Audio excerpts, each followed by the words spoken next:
잘들 지내셨죠? 날씨가 이제 조금 누그러진 것 같아요. 다 시간이 해결해 주는 것 같아요. 이 시간에 잠깐 기도드리고 하나님께 찬양드리겠습니다. 하나님 감사합니다. 우리를 늘 지켜주시고 보호해 주심에 감사합니다.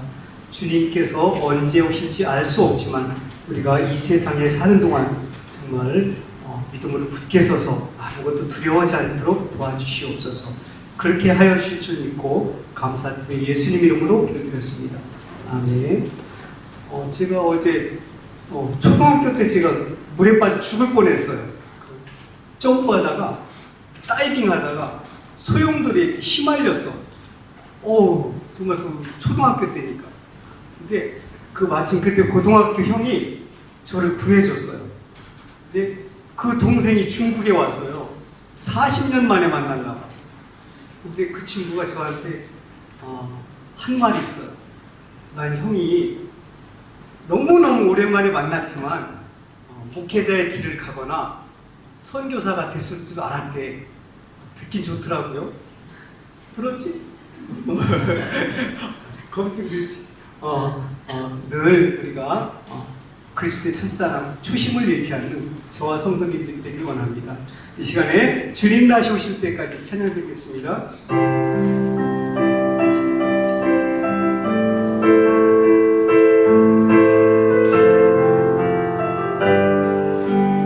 주님 다시 오실 때까지, 주님 다시 오실 때까지 나는 이 길을 가리라.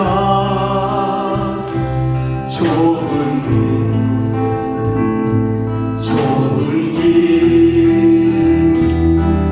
나의 십자가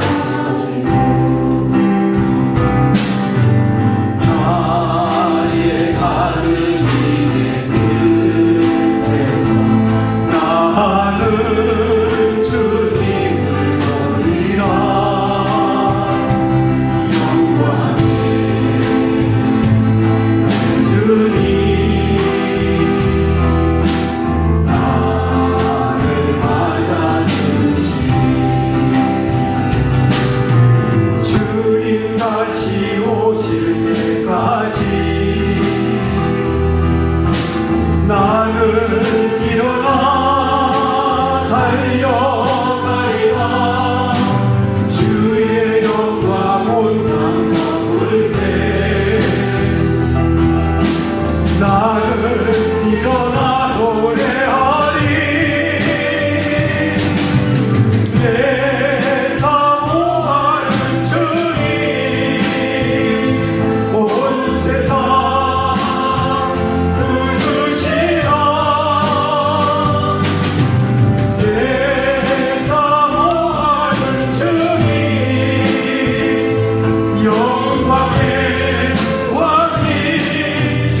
세상의 험한 곳만 몰아칠 때도 주님 나를 지켜주시네.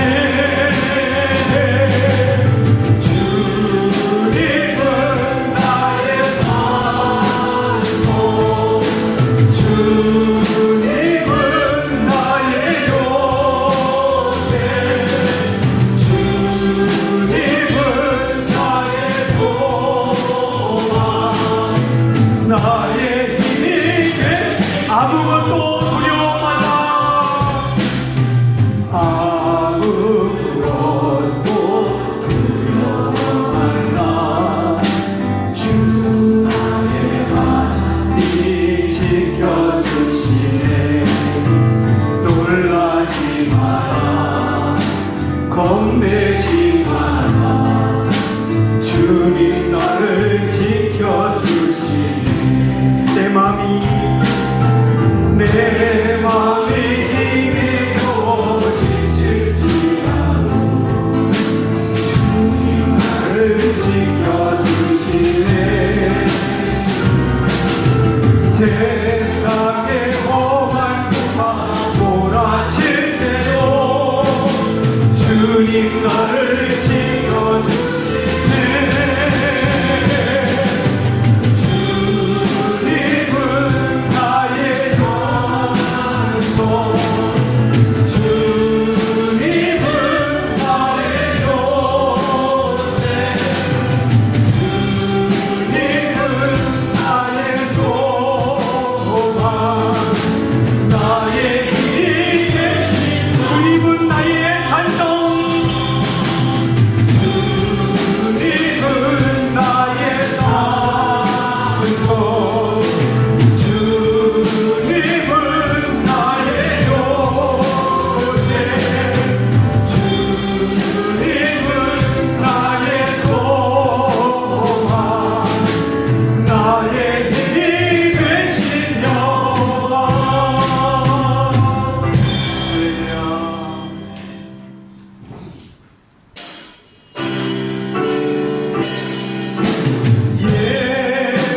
예수는 그리스도다. 예수는 주,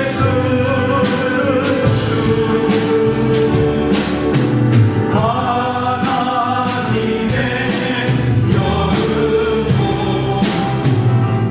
경배하리. 다 같이 자리에 세 하나 주시는 감사합니다. 지존하신 주님 이름 앞에 모든 무릎 들고 나가네. 거룩하신 주님 보좌 앞에 엎드려 절하세. 예수는 그리스도 주 찬양. 예수는 주, 하나님의 영으로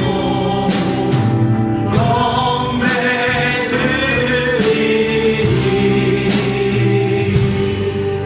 우리 시간에 한 마음으로 주님께 기도하며 나가기를 원합니다.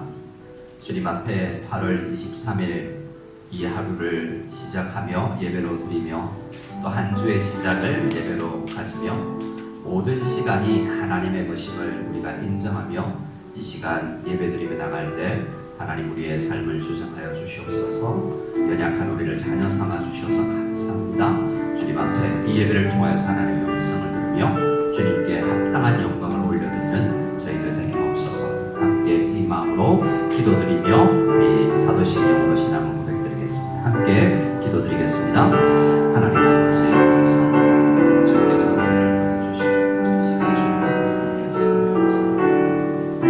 하나님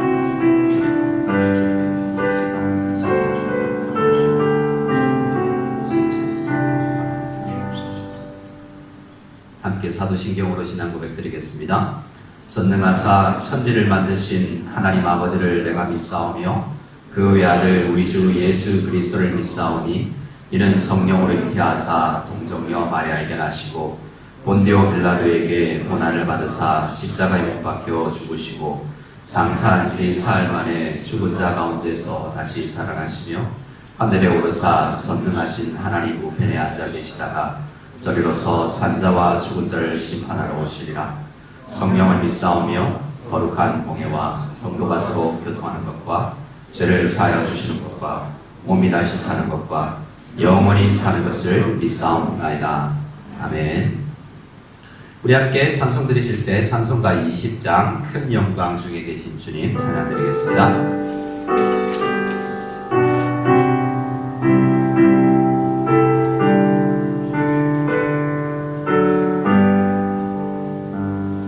큰 영광 중에 계신 주 나 찬송합니다.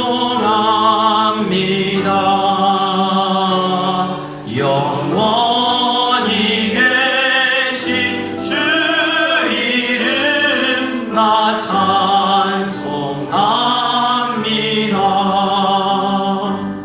한없이 크신 능력은 나 찬송합니다. 참되고 믿는 그 언약 나 찬송합니다. 온 천지 창조하시던 그 말씀이 있어 영원히 변치 않는 줄 나 믿사옵니다.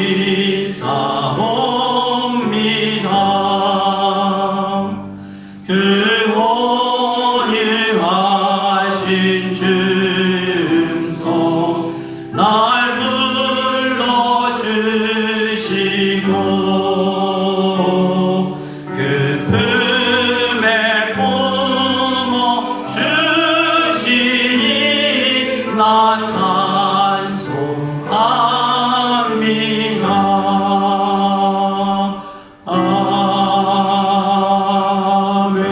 아멘. 모두 자리에 앉아주시고 이 시간 우리 모두를 대표해서 이홍길 장로님 기도해 주시겠습니다.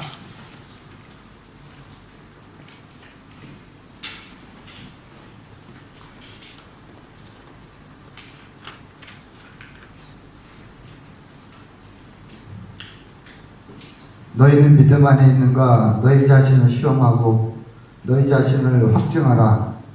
예수 그리스도께서 너희 안에 계신 줄을 너희가 스스로 알지 못하느냐? 그렇지 않으면 너희는 버림받은 자니라. 아멘. 할렐루야. 주님의 은혜에 감사드립니다. 코로나19로 전 세계가 어려운 가운데도 눈동자 같이 지켜주시고 반석 위에 굳건히 교회를 세우시고 새로운 주님의 일꾼들을 세우셔서 강건케 하시고 바른 교훈으로 바른 교회를 세워가는 교회가 되도록 늘 함께 하시고 인도하심에 감사드립니다. 올해에도 교회 가운데 많은 어려움과 고난이 닥칠지라도 믿음으로 주님을 신뢰하며 감사함으로 주님께서 주시는 지혜로 어둠의 터널을 통과해 나갈 수 있도록 지혜와 명철을 허락해 주시기를 기도드립니다. 아직도 진정되지 않은 코로나와 새해 복구 속에서 주님을 바라보며 신령과 진정으로 올려드리는 예배를 흠양하여 주시길 소원합니다. 주님을 경외하고 주님의 십자가의 도를 사모하고 실천하는 삶이 되게 하시고 자녀들에게 믿음의 본을 가르치는데 부족함이 없게 하옵소서. 중국의 정치적 변화와 종교의 탄압으로 많은 죄종들이 이 땅을 떠나고 교회의 어려움도 많지만 이러한 때 더욱 교회가 한마음 한뜻이 되어 기도하고 주의 복음이 더욱 왕성해지며 제자의 수가 더욱 많아지는 한 해가 되게 하옵소서. 올해는 코로나로 한 치 앞을 예측하기 힘든 상황이지만 비자 현장과 교회 이전 여러 가지 기도 제목들이 주님은 주시는 지혜와 은혜로 해결되고 응답받기를 소원합니다. 우리가 마지막 때 어둠의 세력들에게 흔들리지 아니하도록 강하고 담대한 믿음을 허락하시고 믿음의 지역 온전케 하시는 예수님을 바라보며 승리하게 하옵소서. 내 규례와 법들을 지키면 그로 말미암아 살리라 약속하신 주님, 우리가 탐욕을 부리는 자로 우상 숭배의 잘못된 길로 가지 않도록 우리의 마음과 정신을 바로잡아 주시길 소원합니다. 주님, 지금의 시대는 사단이 광명의 천사로 가장해서 각 세대 삶 속에 깊이 들어와 혼란하게 하고 우의 일꾼으로 가장하여 교회 안에서도 거룩함을 무너뜨리고 세상의 지식과 자랑과 유행을 가지고 마치 주님의 것인 양 분별하지 못하게 합니다. 우리 모든 성도들에게 지혜와 총명을 넘치게 하사 주님의 뜻을 잘 분별하게 하시고 복음의 비밀을 깨달아 주님 앞에 충성된 일꾼들로 영광을 돌리게 하옵소서.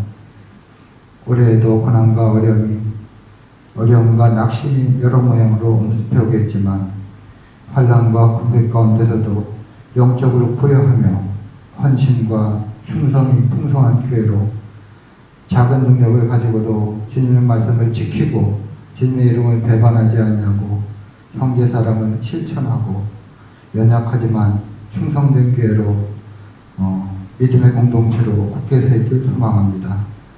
주님께서 주신 사명을 감당할 때 모든 겸손과 온유를 하게 하시고 서로 용납하고 성령이 하도되게 하시는 온 성도가 힘써 지키게 하옵소서. 교회를 섬기시는 김 선생님과 장 선생님, 오강도사님의 사역 가운데 은혜가 더욱 넘치게 하시고 기억의 은혜와 부서장, 구역장, 교사 등 여러 모형으로 섬기는 제 일꾼들이 먼저는 주님과 화목하게 하시고 항상 잘했다 칭찬받게 하옵소서. 한 해 동안 우리에게 허락하신 일터와 가족을 위해 기도에 힘쓰며 맡겨진 일에 최선을 다하고 삶의 현장에서 감사와 존중을 실천하는 저희들 되게 하옵소서.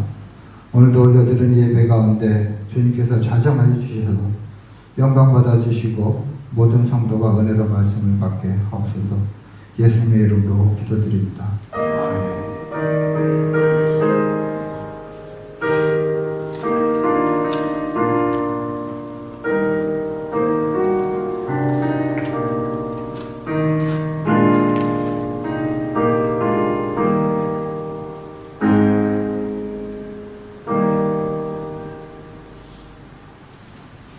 우리 먼저 찬송가를 드리겠습니다. 찬송가 549장 내 주여 뜻대로 드리면서 준비하는 것을 하나님 앞에 올려드리겠습니다.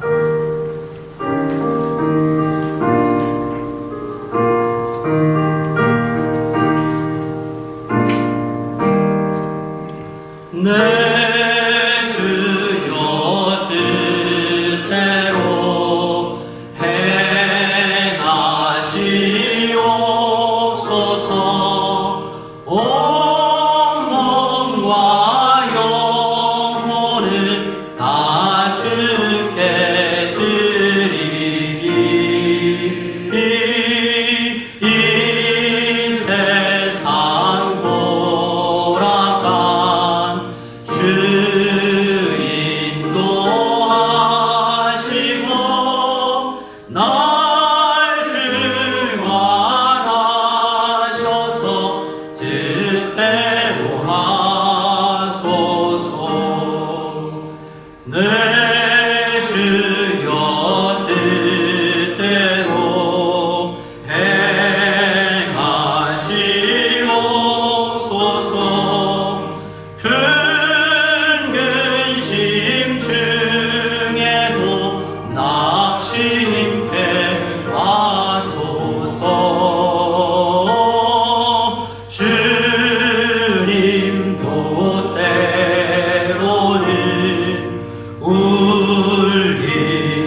주여 뜻대로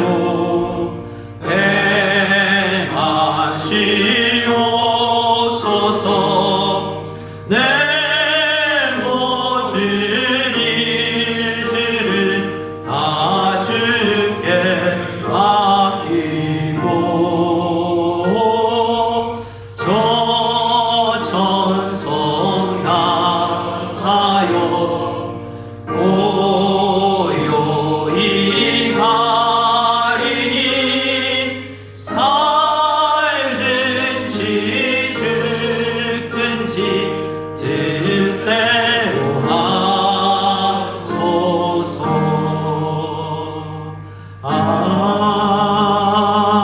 아멘. 함께 봉헌기도 올려드리겠습니다. 하나님 아버지 감사합니다. 우리는 조금 전 벤자민 슈몰크 목사님의 그 고백으로 함께 찬양을 드렸습니다.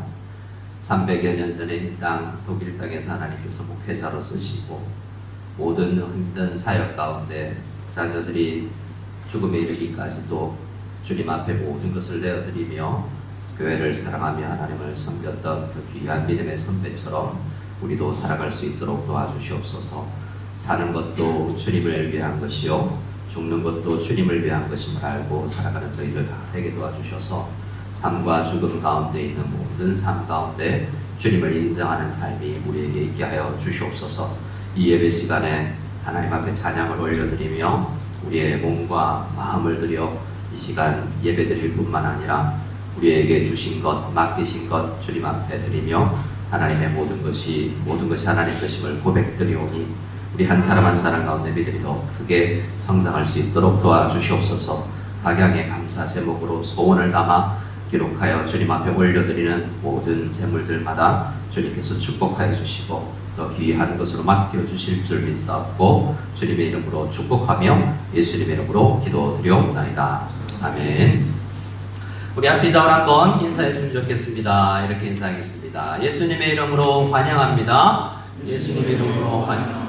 네, 환영합니다. 우리 최영희 집사님 정말 오래간만에 14일 경기를 끝내시고 금요일날 무시로 오셨습니다. 반갑게 맞아주시고 긴 시간 한국에 있는 우리 성도님들이 이렇게 속속 다시 중국으로 입국하여 또 함께 신앙생활 할 수 있기를 바랍니다. 우리 한 달 동안 조금씩 모임을 늘려가고 있는데요. 여러분 자녀들을 보내주셔서 감사드리고 또 오늘도 모임이 있을 것입니다. 많이 축복해 주시고 또 9월 한 달을 계획해야 되는데 지혜를 주시고 또 여러분들이 예배 참석 가운데 지금 오후 예배는 오후 모임은 성도님들이 거의 16명 정도만 참석하는 것 같습니다. 그래서 오후에 더 오실 수 있고요. 그러나 여러분 모임에 대해서 시간과 각종 내용에 대해서 부역장님 통해서 피드백을 주시면 저희들이 9월 한 달 계획을 하는 데 도움이 되겠습니다. 우리 오 선생님이 한국에 나가시게 됐는데요. 다시 격리 들어간 지 이제 3일째입니다. 위에서 기도해 주시고 다시 들어올 수 있는 비자와 항공편이 잘 마련될 수 있도록 기도해 주시기 바랍니다. 오늘 부수장 회의가 있습니다. 10시 10분에 부수장님들 중고등부실에 모여주시기 바랍니다.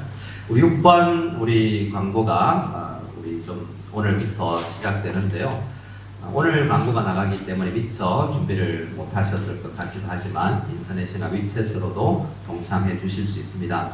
최근 안회성 우리 우시의 강소성 안에 보면 안회성 사람들이 많은 힘든 직업들을 많이 하고 있죠. 대부분 어려운 일들 하는 분들 물어보면 안회성에서 온 분들이 많을 것입니다.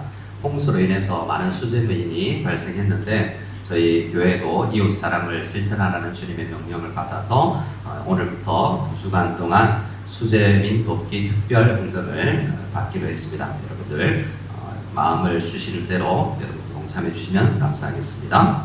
우리 하나님의 말씀을 찾겠습니다. 여러분 주보 안에 하나님의 말씀이 기록되어 있습니다. 우리 찾으실 때 제일 밑에 있는 본문이 오늘 본문입니다. 에베소서 4장 28절 한 절 말씀.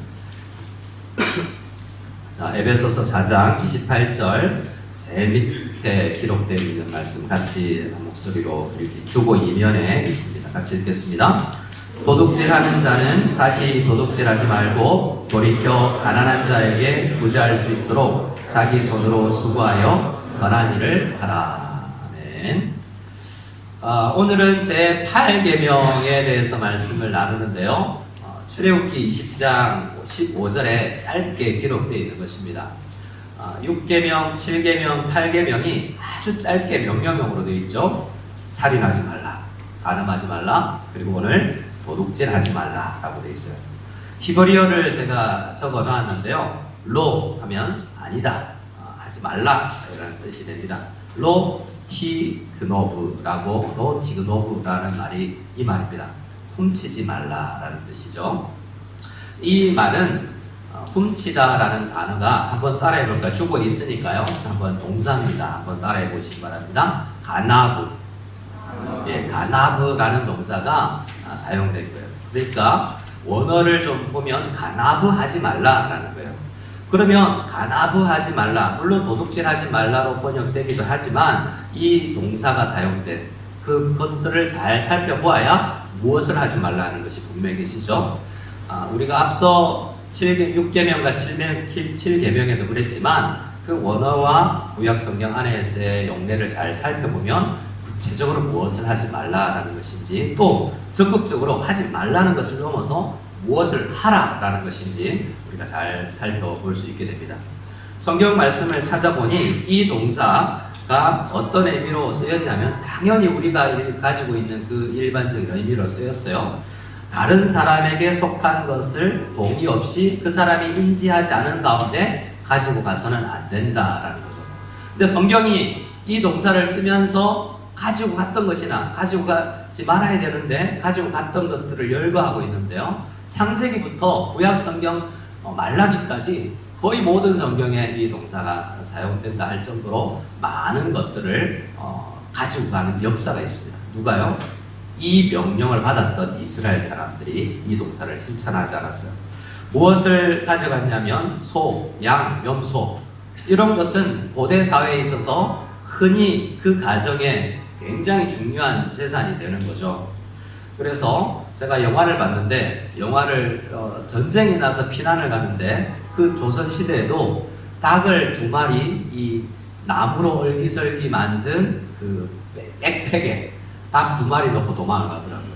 왜냐하면 닭은 가장 빠르게 성장해서 먹을 수 있는 단백질원이 되기 때문에 닭을 많이 가지고 갑니다. 가볍기도 하고 그만큼 먹고 살아야 되기 때문에 도망 다닐 때도 끌고 다녀야 되는 게 소, 양, 염소 같은 거예요. 이런 것들을 훔쳐가는 일이 있었습니다. 성경이 많이 기록되어 있습니다. 은과 금은 당연하고요. 우리 아간이라는 우리 여호수아서에 나오는 사건을 잘 알지 않습니까? 돈이나 물품은 물론하고 사람까지도 나가고 합니다.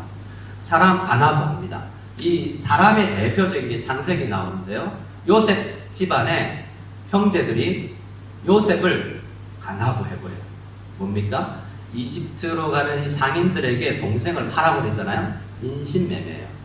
이 10계명은 특별히 모든 계명들이 사람에게 집중되어 있습니다. 그래서 어떤 학자는 대부분의 물건은 나중에 우리가 이 탐심을 품지 말라는 다른 계명이 있지 않습니까? 그런데 이것은 특별히 사람에게 더 집중된다라고 해서 인신매매는 어떻게 해서든 하면 안 된다라는 명령을 받아들여요. 그 인신매매 가운데서는 다양한 영역이 있는데요. 과거에는 로마 가톨릭에서 부모의 허락을 받지 않고 자녀들을 데리고 가서 성당에서 훈련시켜서 사제로 만드는 일들이 있었습니다. 또 우리나라 과거에도 있었어요. 어린 아이들을 납치해서 팔, 다리를 부러뜨려서 장애인을 만들고 앵벌이라고 하는 그것을 돈벌이를 시키는 경우가 있었죠. 영국에서는요, 굴뚝 청소부라는 유명한 시가 있어요. 영국의 산업혁명 시대에 있었습니다.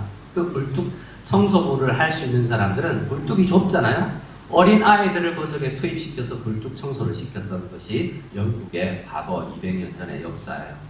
많은 성경뿐만 아니라 이 시대에는 다양한 형태로 이렇게 내 것이 아닌 다른 사람의 노동력을 착취해서 사람을 일종에 팔고 사서 자기의 유익을 구하는 경우들이 성경과 역사 속에서 많이 나온다는 말입니다. 또 사무엘서의 말씀을 보면 무엇을 훔치지 말라라, 무엇을 훔쳤다라고 이야기하냐면 저를 한번 따라해 주실까요? 사람의 마음.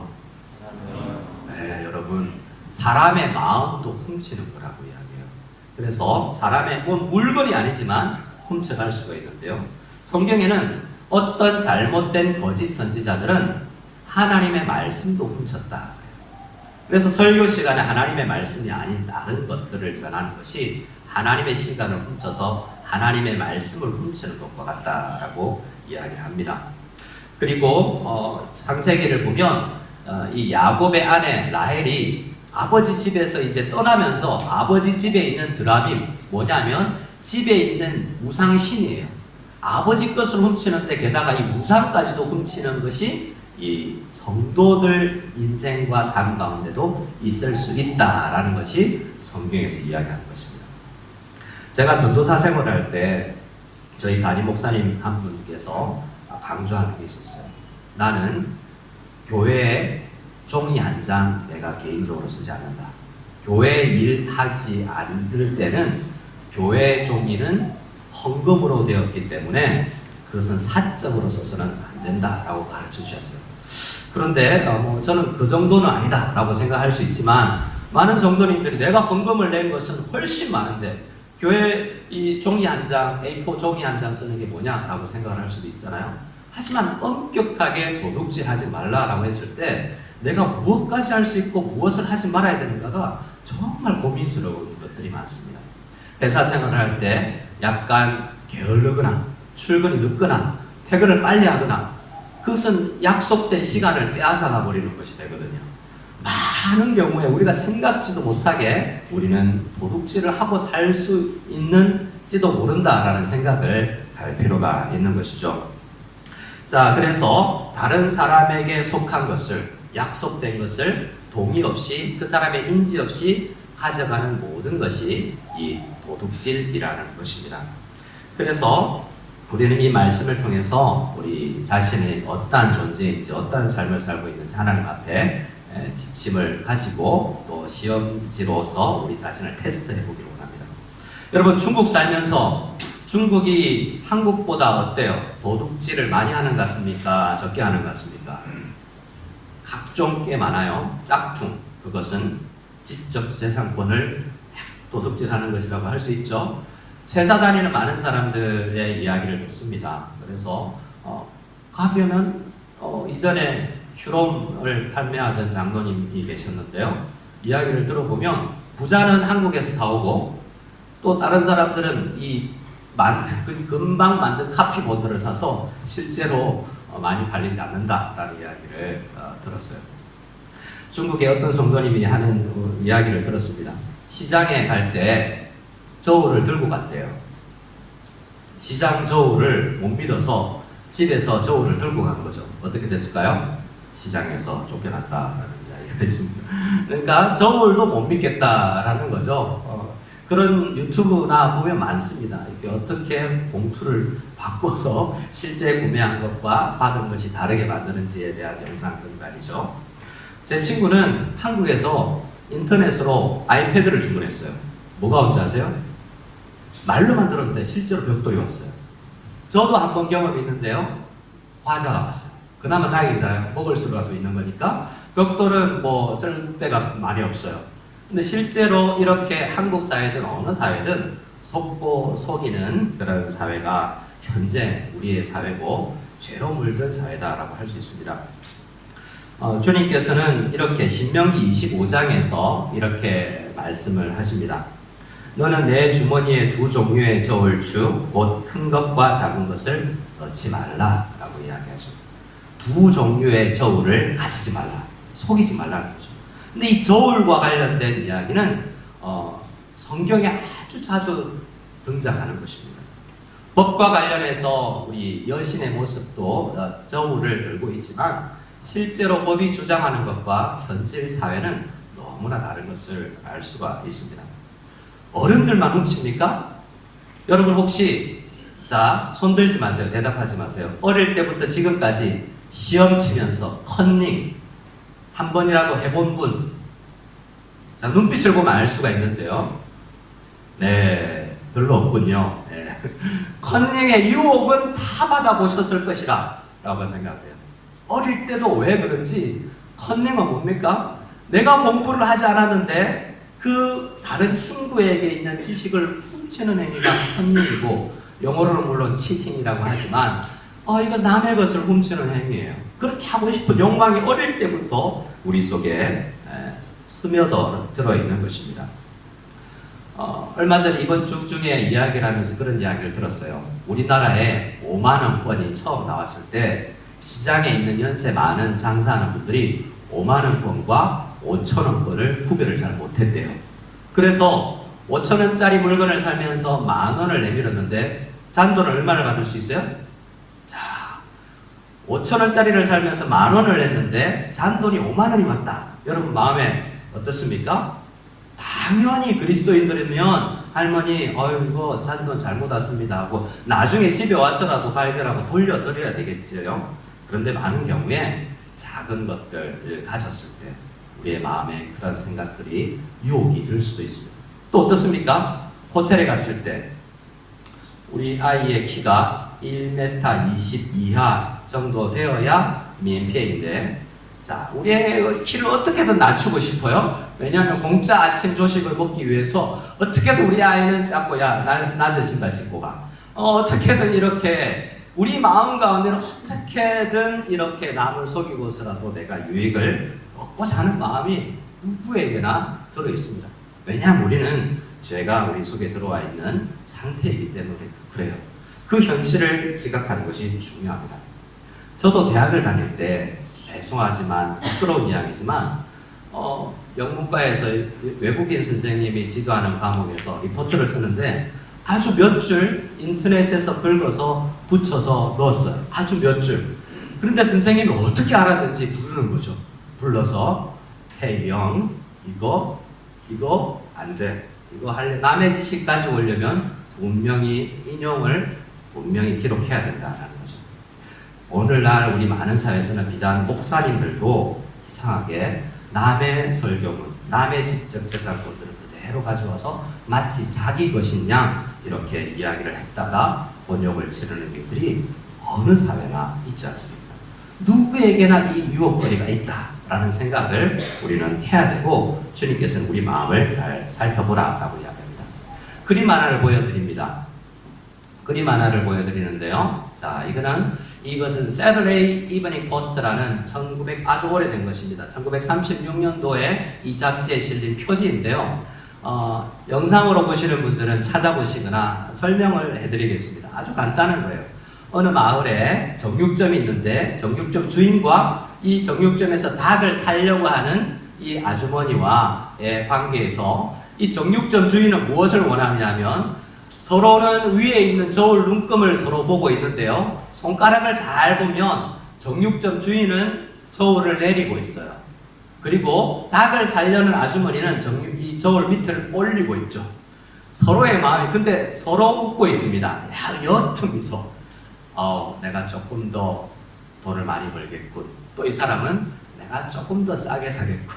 이런 마음으로 인간 속에 있는 남을 속이고자 하는 근본적인 마음을 이렇게 표현하고 있는 그림이 이 잡지책 표지로 한번 실렸던 적이 있고, 저는 책에서 이것을 보았습니다.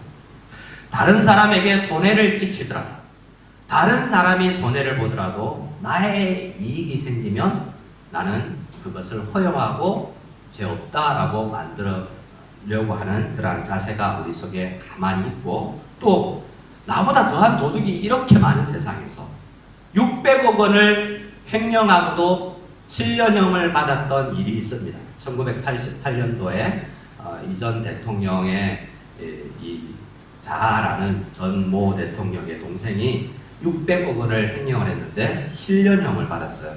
그때 탈옥을 한 사람들이 있었는데 유명한 지강헌이라는 사람 일파 6명이 탈옥을 해서 그 사람 지강헌 씨는 560만 원인가를 훔쳤는데 17년형을 받았어요. 왜냐하면 여러 번 반복해서 했기 때문에 결국 500여만 원을 훔치고 17년을 받은 사람이죠.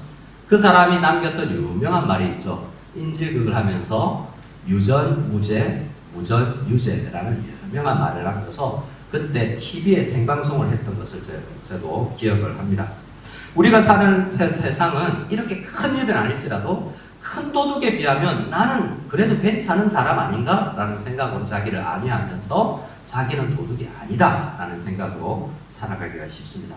하지만 성경은 우리에게 그렇게 생각하지 말라라고 이야기를 하는 것입니다. 자, 우리는 도둑질을 하지 말라라는 이야기를 할 때 먼저 생각해 봐야 될 것이 도둑질이라는 것이 성립되려면 남의 것을 인지하지 않고 이야기하지 않고 가지고 온다라는 것은 남의 것과 내 것이 구분이 된다라는 것을 먼저 생각해야 돼요. 굉장히 철학적인 이야기고 일 수도 있지만 여러분 오른쪽 페이지, 주보 오른쪽 페이지 제3페이지를 보면 제가 대학을 다닐 때 영문학과를 다녔지만 이분 수업은 다 들었어요. 강영환 교수님이라고 우리나라의 큰 기독교의 어른이시고 장로님이시고 고신대학교의 의사장도 역임하시며 지금은 석자 교수입니다 하신 이분의 강의를 통해서 많은 것들을 배울 수 있었는데요. 소유라는 것이 정말 어렵다는 거예요. 먼저 소유를 하기에 소유를 개념 자체가 사람마다 역사마다 많이 달라져 왔답니다. 첫 번째로는 부모님에게서 물려받으면 내 거다라는 개념이 과거에 전통적으로 있었어요. 물려받은 거죠. 오늘날은 세금을 많이 내야 되죠. 그러나 이것이 옳지 않다고 생각하는 사람들이 노동 점유에 의해서만 가능한 것이다 라는 사람들이 있습니다. 그러면 자, 점유라는 말은 뭐냐면 독도 문제가 아주 심각한 문제. 독도는 누구 거죠, 여러분? 네, 어떻게 그것을 증명할 것인가? 이런 것이 굉장히 어려운 문제죠. 미국 땅은 누구 겁니까? 미국 땅은 자, 점유를 누가 했냐면 인디안들이 더 오랜 기간 점유를 하고 있었어요. 그런데 서양 사람들이 백인들이 와서 차지해버렸죠. 그리고는 자기 거라고 이야기한다는 거죠. 얼마 동안 그러면 점유하면 자기 건가? 이런 생각이 또 되게 되죠. 또 어떤 사람은 우리가 잘 아는 마르크스 같은 사람은 노동하지 않은 모든 불로소득은 자기 게 아니다 라는 거예요. 그럼 뭐가 자기 게 아니죠? 부모님으로부터 물려받은 건 자기 게 아니게 되는 거죠. 자, 이렇게 내 거다 너 거다라고 구분하는 것이 사회 속에서 일반화되어 있지 않고 참 어려운 문제예요. 그래서 대부분 오늘날의 대부분의 나라는 나라한테 맡겨요. 법에서 정해달라. 그래서 법에서 정하는 대로. 근데 법은 또 어떻게 판단해야 되냐면 또 이 문제가 있는 거예요. 법도 판단할 때 네 거다 네 거다라고 판단할 때 이게 참 어려운 문제라는 것을 우리는 알 수 있습니다. 그럼 성경이 우리는 뭐라고 이야기하는가? 성경은 진리니까. 성경은 어떤 것이 네 것이고 어떤 것이 내 것이냐라는 것이 성경적으로 우리가 판단해야 될 텐데 성경에서는 아주 자세하게 이야기하지 않고 큰 원리 하나만을 대표적으로 우리에게 알려주고 있습니다. 저를 한번 따라해 보실까요? 자, 2번입니다. 한번 읽어보겠습니다. 시작. 모든 것이 누구 것이라고요? 하나님 것이. 시편 24편을 한번 읽어볼까요? 시편 24편 1절입니다. 시작. 땅과 거기에 충만한 것과 세계와 그 가운데 사는 자들은 다 여호와의 것이라면 우리가 앉아있는 의자, 우리가 쓰고 있는 안경, 우리가 입고 있는 옷, 모든 것이 하나님의 것이라는 거죠. 하나님의 것이면 그럼 내 것은 없다는 말인가? 굉장히 어려운 문제죠. 그래서 우리는 이것을 성경적으로 정리를 할 때 대다수의 우리 성경학자들은 이렇게 정리를 합니다. 모든 것이 하나님이지만 일시적으로 우리에게 맡기셨기에 우리에게는 소유권이 있는 것이 아니라 사용권이 있는 것이다. 뭐라고요? 소유권이 아니라 어떤 권한이요? 사용권. 여러분 당구 치러 가셨을 때 수영장에 들어갈 때 그걸 사십니까? 표를 사죠. 그 표를 혹시 우리는 뭐라고 부르죠? 몇 시간 이용권. 호텔을 갈 때 그 호텔을 전체를 사는 게 아니지, 소유를 하는 게 아니잖아요. 이용권을 사는 것 아니겠습니까? 마치 그것처럼 우리 하나님 모든 것이 하나님의 것인데 우리에게 일정 기간 쓰라고 잠시 맡겨놓은 것이라는 거죠. 그래서 그것을 표현하는 신약 성경에 우리가 잘 아는 비유가 달란트 비유예요. 어떤 사람은 1달란트, 2달란트, 5달란트를 맡기셨다는 거죠. 그래서 그 달란트가 상징하는 것은 시간, 재능, 물질, 어떤 것까지요? 돈 버는 능력. 어떤 사람은 내가 벌었기 때문에 내 것이다 라고 생각하는데, 성경은 돈 벌 수 있는 능력을 하나님께서 주신 것이다 라고 이야기해요. 그래서 모든 것은 하나님의 것이고 우리는 맡아서 사용하는 무엇이다? 정직이다 라는 생각을 할 필요가 있는 것입니다. 그래서 오늘 도둑질 하지 말라라는 것은 네 것, 내 것을 구별해야 되는데, 성경을 보니 모든 것이 하나님의 것이기 때문에 하나님의 것을 맡아서 쓰는 선한 정직이들은 그것을 쓸 때에 하나님의, 주인이신 하나님의 뜻대로 사용하지 않는 모든 것은 도둑질하는 것이다 라는 생각을 해야 될 필요가 있는 거죠. 자, 개념이 들어오신 것입니까? 내가 벌었기 때문에 내 것이니까 못 가져가 아니라, 때로는 내 시간을 더 들여서 오리가 아니라 심리까지 그에게 주라라고 이야기하잖아요. 하나님의 뜻대로 남에게 그저 준 거예요. 빼앗아가도 하나님의 뜻대로 잘 고민을 해야 된다는 것입니다. 내 것이 아니고 하나님의 것을 일정 기간 맡았는데 그것을 맡은 기간 동안 하나님의 뜻대로 써야 된다라는 것이 이 명령입니다. 그래서 이 명령을 우리는 3번 타이틀, 3번으로 여러분만 한번 읽어보겠습니다. 3번, 도둑질하지 말라는 어떤 의미라고요? 시작. 열심히 일하여 남을 돕는 인생을 살라. 저는 그래서 하나님의 뜻은 이 땅에 맡은 기간 동안 1달란트로 2달란트로 열심히 일해서 남겨서 그것을 통해서 남을 이롭게 하는 삶을 살라라는 명령이 도둑질하지 말라라는 명령으로 받아들이는 거예요. 그래서 나는 남의 것을 훔치지 않았어 라고 생각하면서 이미 계명을 지켰다라고 생각할 것이 아니라, 나는 시간이든 재능이든 모든 것들을 하나님의 뜻대로 잘 사용했나? 라는 질문을 할 필요가 있는 것입니다. 우리 위로 다시 한번 PPT를 보여주시면 이 이야기가 잘 기록되어 있는 것이 희년제도입니다. 무슨 제도라고요? 희년제도. 들어보셨어요? 희년제도? 예, 아마 못 들어보신 우리 청소년들도 있으실 수 있는데요. 희년이라는 제도가 구약 성경 안에 명령으로 되어 있습니다. 그런데 그 의미는 실제로 우리가 희년을 지키고는 있지 않지만 그 의미는 10계명, 이 8계명이 이야기한 것과 같고 그 의미는 살아있어서 그 의미를 살아낼 수 있어야 된다는 거죠. 희년의 기본적인 의미는 49년이 지나고 50년째가 되면 모든 잠시 맡았던 거 다 하나님께 돌려내야 된다는 거예요. 그래서 그 50년째 되는 희년이 오면 우리는 크게 3가지를 해야 되는데, 성경에 그렇게 기록되어 있는데, 첫 번째는 빚을 탕감해 줘야 돼요. 뭐라고요? 빚을 탕감해 줘야 되는 거죠. 여러분 어떻습니까? 여러분 빚을 좀 빌려준 분 계세요? 대부분 사람들이 은행에서 빌렸겠죠. 은행에서 빌린 사람들은 50년만 기다리시면, 구약시대에 살았으면 안 갚아도 되는 거예요. 이게 교묘한 심리가 또 도둑질하는 심리예요. 그런데 이것은 네 건 아니고 50년 만에 돌려드려야 되는 것이다 라는 것을 상징하는 것입니다. 그래서 우리는 돈을 때로는 빌려줄 때 이런 마음을 가질 필요도 있어요.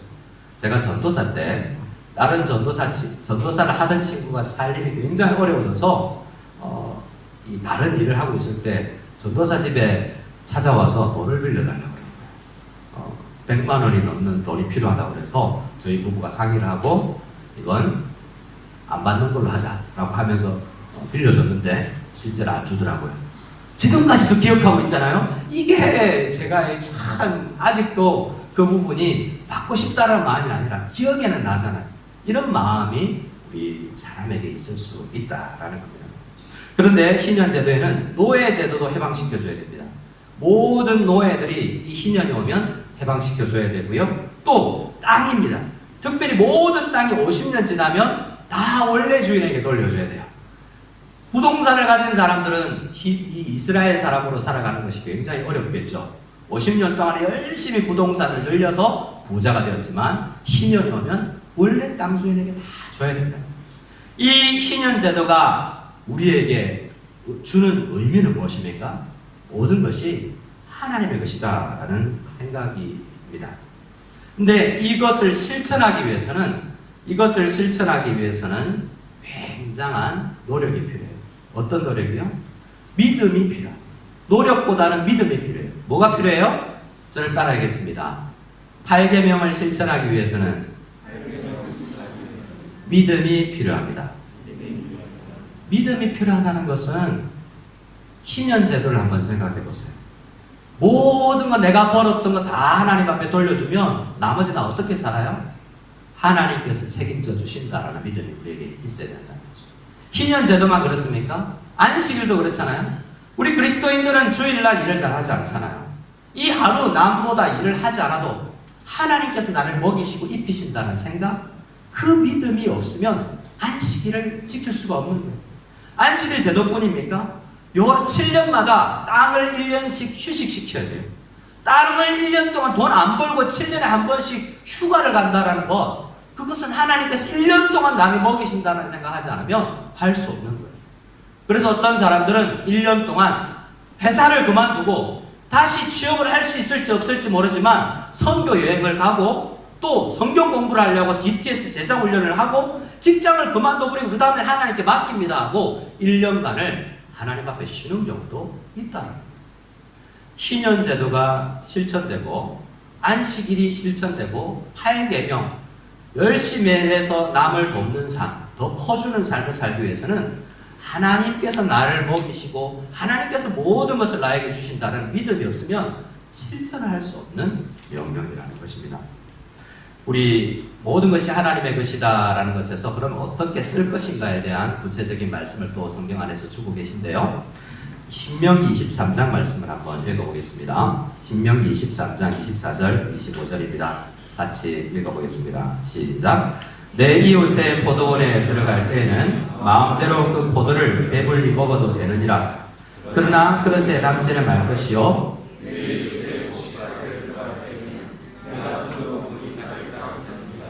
그러나 내 이웃의 곡식밭에 낯을 대지는 말지니라. 이것은 우리에게 하나의 원리를 가르쳐 줍니다. 우리가 농사를 짓고 있거나 일을 하고 있는데 장사를 하는데 식당을 운영하는데 정말 배고픈 사람이 왔다. 그 사람 정말 배고프면 그 한 사람 밥은 그냥 먹고 가도 되도록 하게 해라 라는 거예요. 그런 마음이죠. 자, 우리 집에 과수원인데 어떤 사람이 와서 아무리 개인적으로 많이 먹어도 그 과수원에 영향 없다. 그거 먹게 해라는 거예요. 대신 그릇 들고 와서 따가지는 말고 낯을 대서 추수는 하지 못하게 해라 라는 거지 않습니까? 그러면 여러분 레 미제라블 아십니까? 르 미제라블. 그 시대의 주인공 장발장은 이런 말씀, 그 기독교 시대였잖아요. 이 말씀이 실현된 시대였다면 그는 감옥에 안 가도 됐죠. 배가 고파서 빵 하나 훔쳤는데 감옥에 갔잖아요. 배고픈 사람에게는 나에게 우리 집에 있는 것을 먹고 가지고 가더라도 허용해 주라는 것이 하나님의 것을 쓰는 방법이에요. 그러나 내 거야, 내가 빚어 만든 만두야 라고 생각해서 그것을 너는 못 먹어 라고 하는 마음은 가지지 말아야 된다는 거예요. 왜? 하나님께서 너에게 그 10개를 맡길 때는 하나쯤은 나누어 줘도 된다라는 마음으로 하나님께서 주셨기 때문이죠. 그 마음을 우리는 많이 보지 않습니까? 여러분 어린아이들을 키워볼 때 어떤 걸 경험하세요? 여러분 아버지 어머니가 아이에게 장난감 하나를 사주잖아요. 재밌게 가지고 놀라고. 그런데 집에 친구가 놀러 옵니다. 그런데 친구가 그 장난감을 가지고 놀아요. 그럼 우리 아이가 흔히 이야기하는 게 뭐죠? 저거 내 거야. 여러분 자녀들은 그런 적이 없군요. 저희 집에는 가끔 자기는 안 가지고 놀던 장난감도 괜히 친구가 가지고 오면 뭐예요? 저거 내 거야 하고 뺏어버리고 그냥 안 가지고 원래 관심도 없던 걸 자기가 가지고 노는 경향이 어린 아이들에게도 발견이 됐다는 거죠. 아버지는 그러라고 그걸 사준 게 아니에요. 자기가 주로 쓰지만 친구가 놀러 오면 같이 나누어서 가지고 놀아도 된다라는 그 마음으로 아버지 어머니는 사주는 거 아니겠습니까? 그 마음 품고는 안 샀더라도 그것이 우리 부모에게 있는 마음이잖아요.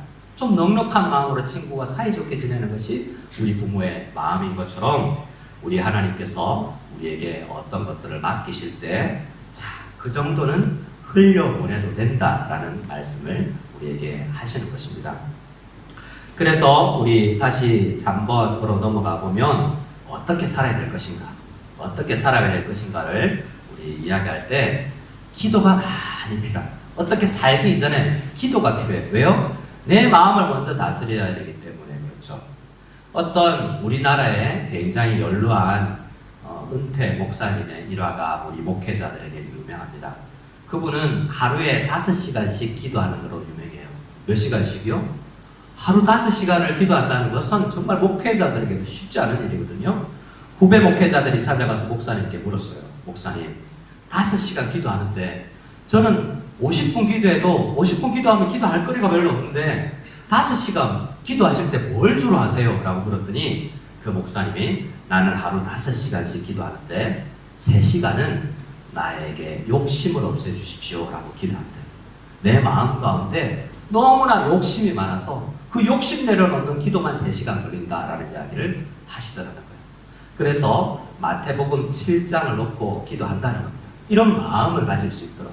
우리 마태복음 7장, 우리 주보에는 기록되어 있지 않지만 여러분 잘 아는 말씀일 것입니다. 우리 7장 12절을 같이 한번 읽어볼까요? 같이 읽겠습니다. 시작.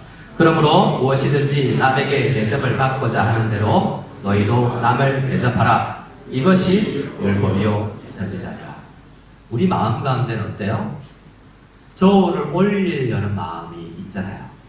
근데 나는 많이 벌고 싶은 마음이 있다는 것을 알고 남은 많이 벌고 싶지 않겠냐라는 거죠. 그래서 그 마음을 서로 알고 살아가는 그 마음을, 이 마음을 기경하는 기도가 이 말씀을 실천하는 것에 너무나 중요합니다. 그래서 기도 없이, 우리의 마음을 다스리는 기도 없이 이 말씀이 실천이 되지가 않는 것입니다. 오늘 말씀을 들었다고 해서 말씀이 실천되는 게 아니에요. 이 말씀을 붙들고 실천할 수 있는, 이 원리를 살아낼 수 있는 사람이 될 수 있도록 마음을 다스려 달라고 많이 기도하지 않으면 안 된다는 거예요. 제가 아는 사람이 어릴 때 장래 꿈이 뭐예요? 라고 물어보니까 백수라고 해요. 뭐라고요? 백수. 백수는 뭐하죠?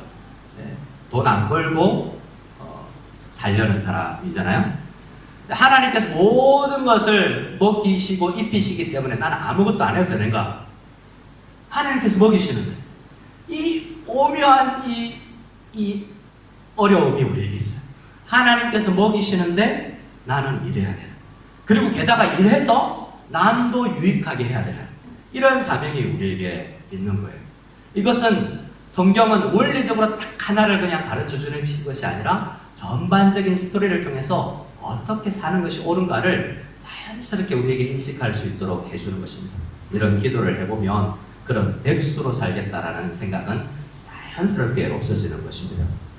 한때 비즈니스 애즈 미션, 선교로서의 비즈니스를 하려는 사람들에게 꿈이 뭐였냐면, 하나님, 우리 사업 정말 잘 돼서 대박 나서 10배, 30배, 60배, 100배가 되어서 이 물질로 교회도 짓고 그리고 선교사님도 돕고 가난한 사람들 도울 수 있도록 해주십시오라는 그 목표만 가졌을 때 선교가 이루어지지 않는 경우도 있더라는 거예요.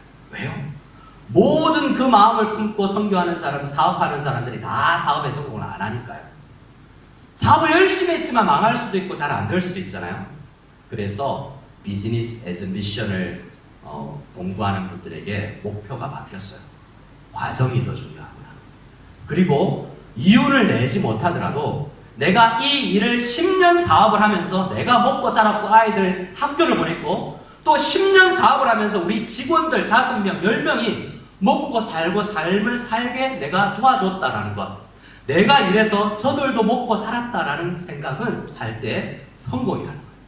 하나님께서 내가 이래서 남이 살 수 있게 하는 것, 이것이 어떠한 선교보다도 중요한 것이라는 거예요. 똑같은 선교라는 거예요. 만약에 우리 가운데 내가 더 열심히 일해서, 직장 가운데 사장은 아닐지라도 내가 더 일해서 함께 우리 직원들이 급여를 받을 때, 내가 사장이라면 우리 종업원들이 5명, 10명 있을 때 사장이 더 열심히 일하지만 저들은 일한 것도 아닌 것 같지만 급여를 가져갈 때 그들에게 흘려주는 것으로 만족하고 내가 더 열심히 일해서 저들도 저들에게 나눠줄 수 있는 은혜가 있구나 라는 생각을 할 때 10년 동안 그런 사업을 했다면 400열간이 좋지 않아도 그 10년은 주님의 뜻대로 산 것이 된다라는 것이 이 말씀에서 이야기하는 것입니다. 그래서 우리는 이렇게 말씀을 읽어보아야 됩니다. 우리 누가복음 12장 42절 말씀을 같이 읽겠습니다. 시작. 주께서 이르시되 지혜 있고 진실한 청지기가 되어 주인에게 그 집 종들을 맡아 때를 따라 양식을 나누어 줄 자가 누구냐.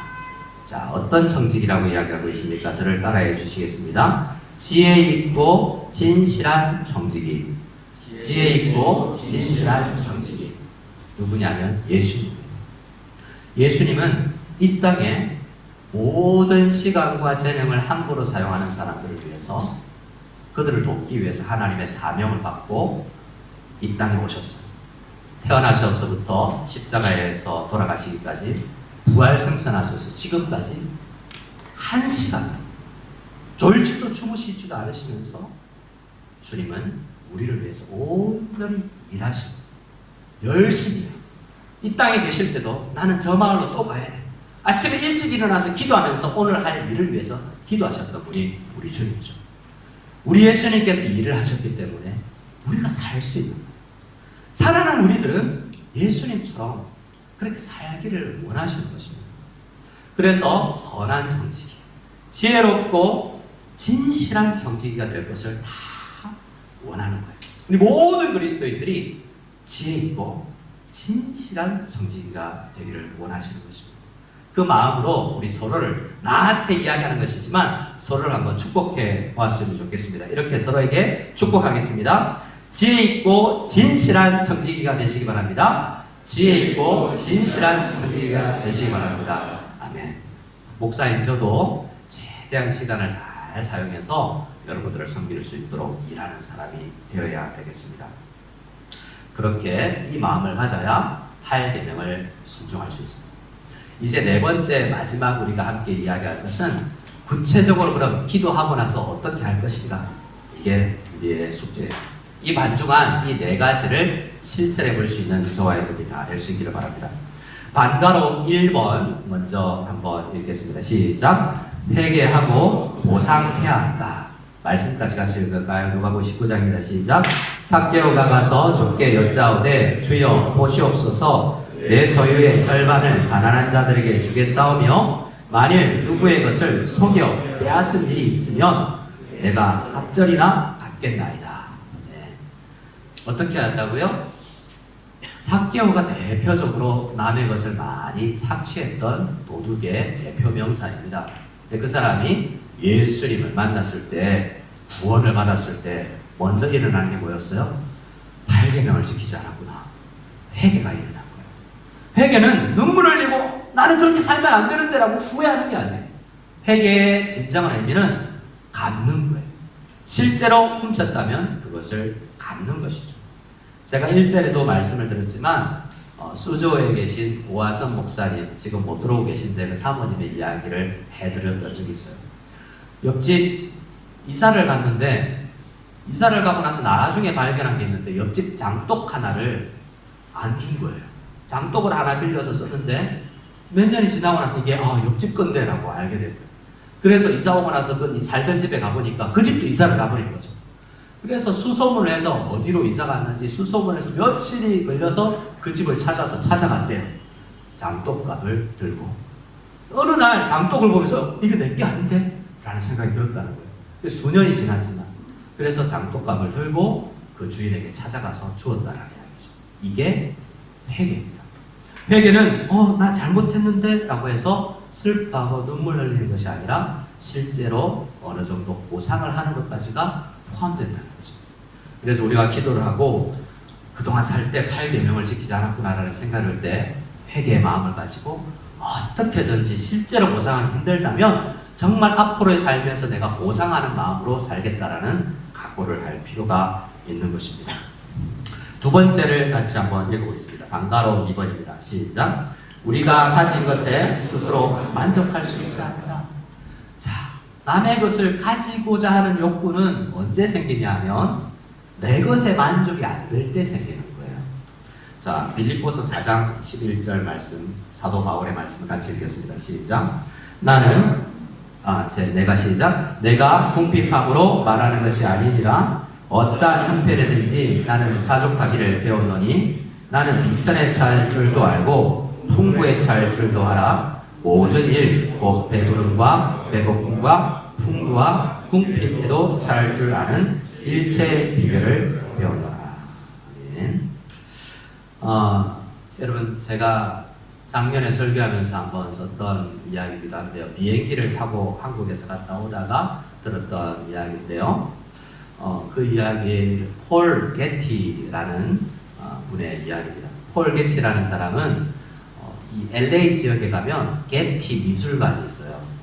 지나만 가보고 들어가 보지 못했는데 폴 게티라는 사람은 석유 제물로 미국에 지금 유명한 사람이에요. 그 사람 이야기가 영화화됐는데요. All the Money라는 영화 제목으로 만들어졌는데 어떤 이야기냐면 자기 아들이 납치를 당했어요. 그런데 몸값을 요구하는데 미국에서 제일 당시에 부자였기 때문에 자기 아들 몸값을 줄부라고 구출할 수 있지만 아들을 구하기 위해서 몸값을 지불하지 않은 사람으로 유명해요. 그 영화에서 제가 기억나는 장면이 있는데요. 그 며느리가 결국 다 죽고 재산이 며느리에게 넘어가거든요. 그 며느리가 유산 물려받기 전에 그런 말을 합니다. 시아버지에게. 아버님, 도대체 얼마나 더 있어야 만족하시겠어요? 라고 물었을 때 그 폴 게티라고 영화지만 이런 이야기를 해요. little more, 조금 더. 얼마나 있어야 만족하시겠어요? 라고 물었는데 조금 더. 언제 만족할 수 있죠? 그 만족을 안 하는 거죠. 여러분, 가난은 많은 성도님들에게 버틸 수가 있습니다. 하나님께서 시련을 주셨구나 라고 생각하고 가난과 직장이 없고 고난의 시기를 믿음으로 잘 버텨요. 많은 경우에 역사 속에서 많은 경우에 믿음의 사람들이 넘어지는 경우가 풍부했을 때 이것도 하나님께서 나에게 맡기셔서 하나님 뜻대로 써야 되겠다는 생각을 가질 것이 아니라 이상하게 더 가지고 싶은 마음이 든다는 거죠. 그래서 가난보다 풍부가 더 어려운 것이다 라고 우리 역사를 살아온 사람들은 이야기합니다. 사도 바울은 이야기하죠. 일체의 비결을 배웠다. 우리도 그래서 가난을 버텨내는 훈련도 해야 되지만 이 한 주간 살면서 나에게 일정 부분 수입이 있을 때 이 나에게 부어주신 이것을 만족하면서 어떻게 욕심을 내지 않는가. 만족과 욕심은 굉장히 다릅니다. 하나님께서 주신 것에 욕심은 부리지 아니하면서 더 성장하기를 바라는 이 마음, 굉장히 어려운 훈련이거든요. 욕심내지 않고 더 성장하고자 하는 마음. 성공하고 싶은 것은 당연히 우리에게 주신 마음이에요. 하지만 욕심으로까지는 번지지 말아야 된다는 것이거든요. 하나님의 말씀을 순종하면서 이번 한 주 동안 실천해보면서 하나님, 내가 가진 것에 만족하면서 정당하게 성장하는 사람이 되게 없어서라고 기도하면서 나아가야 됩니다. 세 번째입니다. 우리 같이 한번 방가로 3번 이렇게 3번 읽겠습니다. 시작. 검소 절제된 삶을 살아야. 고린도서 7장 31절 같이 읽겠습니다. 시작. 세상 물건을 쓰는 자들은 다 쓰지 못하는 자 같이 하라. 이 세상의 외형은 지나갑니다. 다 쓰지 못하는 것처럼 살아라 라는 이야기는 다른 말로 검소하게 아끼면서 살아가는 거예요. 요한 칼빈 선생으로 시작된 종교개혁을 통해서 스위스로부터 많은 사람들이 근검 전략을 하게 되고 그래서 재물들이 모여서 자본주의라는 것이 시작됐다고 늘 많이 이야기합니다. 안 쓰니까 자본이 잉여가 남게 되죠. 이것을 어떻게 지혜롭게 쓸까? 그것까지도 그들은 실천했던 거예요. 건강 전략은 아끼는 데가 있는 것이 아닙니다. 잘 쓰려고 아끼는 거예요. 이 마음이 굉장히 중요한 마음이죠. 있어서 흥청망청 쓰려는 것이 아니라 아끼려서 남을 위해서 쓰려는 마음. 이것이 많은 성도들에게 필요한데 아끼는 것까지는 잘하지만 주 뜻대로 쓰는 연습을 잘 못하는 거죠. 이것이 우리에게 훈련되어야 됩니다. 이번 한 주간 기도하면서 하나님, 건강 전략해서 금식을 하루 하여서 내가 밥 먹지 않고 생겼던 물질로 내가 밥 먹지 못하는 사람에게 흘려보낼 수 있는 연습을 한번 해볼 수 있기를 원합니다. 이런 것처럼 흘려보내는 연습을 할 수 있는 여러분들이 다 될 수 있기를 바랍니다. 이 모두를 담아서 오늘 에베소서 말씀이 우리에게 명령해 주고 있습니다. 이 말씀을 같이 한번 읽어보겠습니다. 네 번째, 자, 같이 읽을까요? 우리가 실천해야 될 8계명의 패러프레이즈. 자, 4번 말씀을 같이 읽겠습니다. 시작. 열심히 일해서 다른 사람을 도와야 된다. 자, 옆 사람에게 마지막으로 축복하겠습니다. 이렇게 축복합시다. 열심히 일하고 공부해서 남 줍시다. 시작. 열심히 공부해서 남 줍시다. 배워서 남 주냐? 우리 부모님들에게, 부모 세대에게 많이 들었던 이야기예요. 성경적 진리가 아니에요. 배워서 남 준다라는 것이 성경의 이야기예요. 배우고 일하여서 남에게 흘려보낼 수 있는 것. 이것이 에베소서 4장 오늘 본문 말씀이 8계명을 적극적으로 실천하면서 우리에게 주는 명령인 것입니다.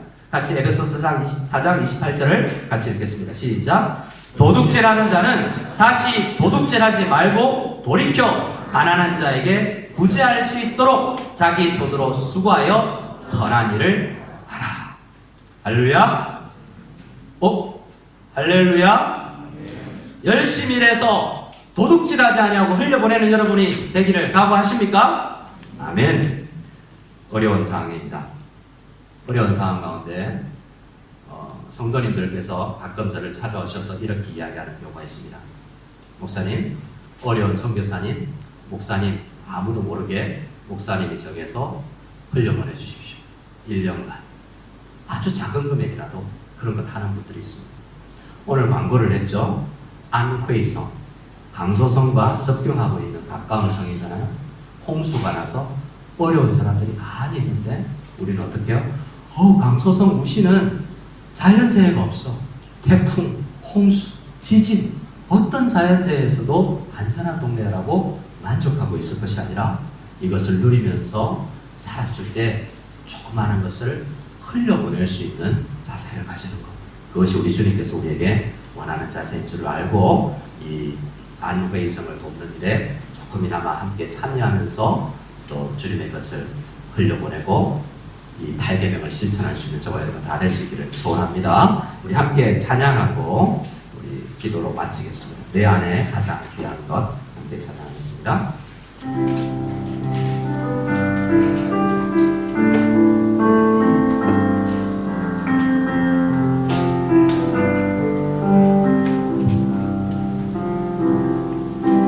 내 안에 가장 귀한 것 예수를 알미라. 그 은보다 더 귀한 것 예수를 알미라. 세상 지식보다도 세상 지식보다 귀한 것 예수를 알미라. 내 안에 가장 귀한 것 예수를 알미라. 예수의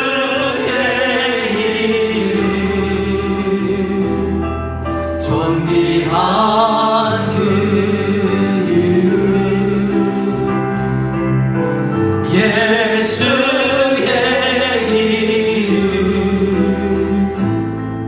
능력의 그 이름 예수의 이름 예수의 이름 존귀한 그 이름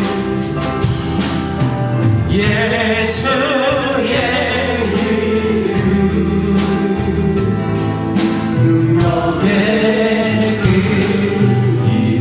우리 함께 기도할 때 예수의 존귀하고 능력 있는 그 이름을 믿고 우리가 안식일을 지키며 우리가 때로는 희년의 마음으로 일하지 않고 살아가도 흘려보내도 주님께서 우리 인생을 책임지시고 우리 자녀들을 책임지시고 먹이시고 입히신다는 믿음이 있어서 이 8계명을 실천할 수 있는 우리의 인생이 되게 하여 주시옵소서. 늘 주님의 이 마음을 가지고 살아갈 수 있는 우리들이 다 되기를 바라는 마음으로 흘려보낼 수 있는 마음이 생기기를 바라는 마음으로 함께 합심해서 기도하고 죽도록 예배를 하겠습니다. 같이 기도할 때 저를 따라해 주시기 바랍니다. 주여 은혜를 주시옵소서. 주여 은혜를 주시옵소서. 하나님 아버지 은혜를 주시옵소서. 아버지 하나님께서 예수의 마음으로 우리가 회복되어 주소서. 모든 것을 우리를 위해서 다 쓰시고도 우리를 위해서 지금도 일하시고 기도하시고 모든 것을 우리를 위해서 주님 1.1도 그리고 1시간도 졸지도 주무시지 아니하면서 우리를 위해서 일하시는 주님, 늘 세상 끝날까지 우리와 함께하겠다고 약속하신 주님, 그 말씀을 믿고 이 말씀을 실천할 수 있는 우리들 많을 수 있도록 주님 도와주시옵소서. 주님을 신뢰하게 도와주시옵소서. 이제는 우리 주 예수 그리스도의 한이 없는 은혜와 하나님 아버지의 지극하신 사랑과 성령님의 돌보시고 인도하시고 입히시는 모든 은혜가 오늘 말씀을 듣고 8계명을 실천하기 위해서 내 손으로 열심히 일하여서 다른 사람들에게 흘려보내기를 각오하고 결단하고 돌아가는 모든 무성연합교회 성도들 머리머리 위에 지금으로부터 영원까지 함께 계실지어다. 아멘.